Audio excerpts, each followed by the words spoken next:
తీసుకొచ్చి నా కాళ్ళ కాడ పెడుతున్నావు లంజేముండా. 77 సంవత్సరాల స్వాతంత్రంలో చట్టం అందరికి సమానం కాదు.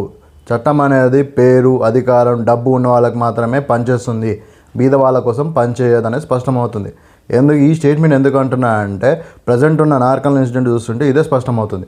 ఎందుకంటే ఈ రెడ్డి సామాజిక వర్గానికి చెందిన ఏదైతే పర్సన్ ఉన్నాడో రజక సామాజిక వర్గానికి చెందిన ఈ అమ్మాయి మీద దాడి చేసి వాళ్ళ ఫ్యామిలీని కొట్టి అడ్డంగా పెట్టిన వాళ్ళ 2 నెలల పాపని, అసలు మనుషులు అంటారా వీళ్ళని, 2 నెలల పాపని కాలుతో దాన్ని చంపేస్తే చచ్చిపోతే, ఆ పాప చచ్చిపోతే కనీసం పోలీసులు ప్రాపర్ కేసు బుక్ చేస్తలేరు, వాళ్ళ మీద ప్రాపర్ ఇన్వెస్టిగేషన్ వస్తలేదు, ప్రాపర్గా న్యూస్ బయటకు వస్తలేదు.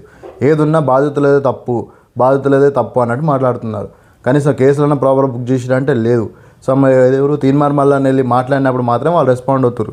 అదే ఒకవేళ వాళ్ళు కూడా సపోర్ట్ చేయకపోయింటే, అంటే చట్టం ఎవరో మాట్లాడి ఎవరో వచ్చి ధర్నా చేస్తే తప్ప వాళ్ళ చట్టం పనిచేయదా?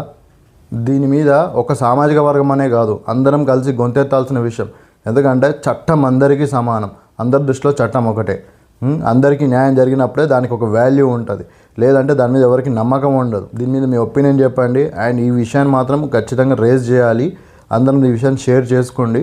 ఒక్కరు కాకపోయినా ఒకరు గ్రూప్లలో వెళ్ళి రోడ్ మీద ధర్నా చేయకున్నా పర్లేదు, అట్లీస్ట్ సోషల్ మీడియా అనే ఒక వాయిస్ ఉంది అందరికీ, దాన్నైనా రేజ్ చేయండి.